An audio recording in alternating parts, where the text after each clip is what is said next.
दोस्तों नमस्कार, स्वागत है आपका फीएलआर स्टडी मंत्र यूट्यूब चैनल पे। 69,000 शिक्षक भर्ती का मामले में जो छात्र हैं वो विपक्ष के नेताओं से भी मिलते हैं, पक्ष के नेताओं से भी मिलते हैं और कोई भी ऐसा मुझे नहीं लग रहा है कि इन 3-4 सालों में कोई ऐसा नेता हो जिसके दरवाजे पे जाके उन्होंने सर न टेका हो। लेकिन उनका जो मुद्दा है, जिसका तस बना हुआ है, उनकी कोई सुनवाई नहीं होती है। जब चुनाव में जाते हैं लोग बड़े बड़े वादे कर देते हैं और फिर बाद में भूल जाते हैं कि क्या कहा था हमने, कुछ नहीं होता सॉल्व। इसी प्रकार से लोग विपक्ष के नेताओं से भी मिलते हैं। देखो, जो पक्ष का नेता ही नहीं कर पा रहा है तो विपक्ष का नेता कितना कर पाएगा, ये आप समझदार हो। ठीक है, हाँ, एक दबाव की रणनीति होती है, प्रेशर ग्रुप्स होते हैं, वो प्रेशर ज़रूर क्रिएट करते हैं। लेकिन आप ये समझ लीजिए, कभी भी रूलिंग गवर्नमेंट दूसरे को हावी नहीं होने देती खुद पर। और राहुल गांधी जी से मिले हैं जो लोग विपक्ष वाले, तो क्या सॉल्व होगा मेरे को समझ में नहीं आता। इतना इसका कोई इफेक्ट पड़ने वाला नहीं है, पहली बात तो ये है। और जो ये सरकार द्वारा कहा जा रहा है कि हम मतलब ये इसी मुद्दे पर जो मुख्यमंत्री जी हैं योगी आदित्यनाथ, वो मिले हैं तुम्हारे प्रधानमंत्री जी से। मुलाकात हुई थी अभी 3 नवंबर को।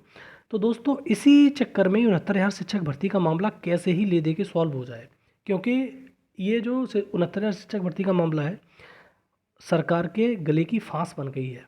और ये इतना जल्दी सॉल्व नहीं हो रहा है मुद्दा, कि कब से चल रहा है। अभी सुप्रीम कोर्ट ने गाइडलाइन दी, उसके बाद भी कुछ नहीं हुआ।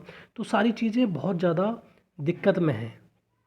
ठीक है, और उसने कहा कि फिर रिविजिट कर दीजिए पूरी सूची को। लेकिन रिविजिट करना कितना मुफीद रहेगा, कितना नहीं रहेगा, ये तो सरकार जानती होगी। लेकिन सरकार अगर कोई रोड मैप लाती है, जैसे मैंने पहले प्रीवियस वीडियो में बताया कि सरकार कोई रोड मैप लेके आती है, तो सुप्रीम कोर्ट में जो मामला है, जो सुप्रीम कोर्ट में केस लगा हुआ है, तो वो बहुत जल्दी सॉर्ट हो जाएगा। रीज़न क्या है, जब सरकार नहीं पैरवी करेगी तो फिर इस मामले सॉर्ट नहीं होते हैं। सरकार जब पैरवी करने लगती है तो सुप्रीम कोर्ट में डेट भी मिल जाएगी, सब कुछ मिल जाएगा। लेकिन आप सोचो कि ज़बरदस्ती जाके हम डेट ले लेंगे, पॉसिबल नहीं है। इतना आसानी से डेट नहीं मिलती है।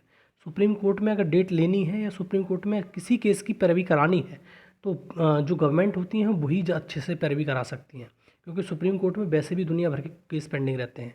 तो दोस्तों, जैसे सरकार के द्वारा जनरल, ओबीसी और एससी तीनों को अपना हक देना पड़ेगा और तभी मानेंगे। ऐसा तो है नहीं कि जनरल वाले उनको निकाल दो और ओबीसी वालों को रख लो, तब भी मामला नहीं सुलझेगा।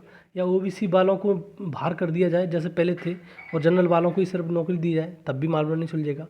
तो ये समझ लो कि मामला सुलझेगा जब जो नौकरी कर रहा है वो नौकरी करता रहे, और जो ओबीसी छात्र हैं, एससी छात्र हैं, जिनका हक मारा गया है, उनको मतलब वो वाजिब हक दिया जाए। और ये मामला सुप्रीम कोर्ट में भी फिर पुंग हो जाएगा, फिर वहाँ पर कुछ बचेगा ही नहीं और हल्फनामा लग जाएगा सुप्रीम कोर्ट में, ख़त्म हो जाएगा केस। लेकिन इसी प्रकार से अगर ये चलता रहा मामला, जैसे मैंने पहले प्रीवियस वीडियो में बताया था कि अगर ऐसे ही चलता रहा तो ये पता नहीं कब तक चलेगा। इसका कोई मतलब सर पैर नहीं है इस मामले का, क्योंकि इसका फिर अनसॉल्व ही रह जाएगा ये पूरा का पूरा जो मामला है। तो इसलिए सरकार इसी के ऊपर कोई रोड मैप तैयार कर रही है, और कहा जा रहा है कि ये तुम्हारा उपचुनाव है उससे पहले कुछ ना कुछ इसमें करने जा रही है। आज मतलब आपको मालूम है 6 तारीख है, तो अभी 20 तारीख को चुनाव है, उपचुनाव के वोट पड़ने हैं। उससे पहले अगर कोई रोड मैप ले आती है सुप्रीम कोर्ट में, हल्फनामा दाखिल कर देती है कि इस प्रकार से हम इनको करने जा रहे हैं, और फिर और पक्ष और विपक्ष, अगर देखो जनरल की नौकरी ना जाए, ओबीसी को और एससी को नौकरी लग जाए, तो वो दोनों ही सहमत हो जाएंगे, फिर कोई समस्या ही नहीं रहेगी।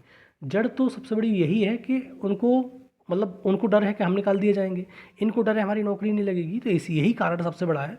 तो इसी कारण से दोनों के बीच में टसल हो गई हुई पड़ी है। तो अगर सरकार दोनों पक्षों को समझाने में कामयाब हो जाती है तो फिर तो समस्या ही नहीं रहेगी। सुप्रीम कोर्ट का मुद्दा इतना बड़ा मुद्दा नहीं जितना हम लोग समझ रहे हैं। सुप्रीम कोर्ट का मुद्दा एकदम से सॉल्व हो जाएगा कि सरकार दोनों पक्षों को सहमत कर ले जाती है। और सहमत करने का तरीका मैंने बता दिया। सरकार अगर जनरल को कह दे कि भैया आपकी नौकरी नहीं जाएगी, और ओबीसी एससी को कह दे आपकी नौकरी जो हक मारा गया वो मिल जाएगा, तो दैट सॉल्व, मुद्दा सॉल्व हो जाएगा, हल्फनामा लगेगा और सुप्रीम कोर्ट में केस में 1-2 तारीख में सॉल्व हो जाएगा। ठीक है, भले ही 20 तारीख तक सॉल्व ना हो, लेकिन आगे चल के सॉल्व ये मुद्दा हो जाएगा। ठीक है दोस्तों, तो यही सरकार कर रही है, कोशिश कर रही है, तो बढ़िया बात भी है। और मैं चाहता हूँ कि दोस्त ये जल्दी से जल्दी सॉल्व हो, ये बहुत ज़्यादा लंबा ना खींचे। 2027 के चुनाव में ये फालतू में लोगों की जीवन बर्बाद हो रहे हैं। चुनाव आते जाते रहते हैं, और चुनावों का क्या है क्योंकि 2027 में नई वैकेंसी आए तो लोगों को उम्मीद भी जगे। अब नई वैकेंसी तो जब आए, लोग सरकार पता नहीं क्या क्या सोचती है।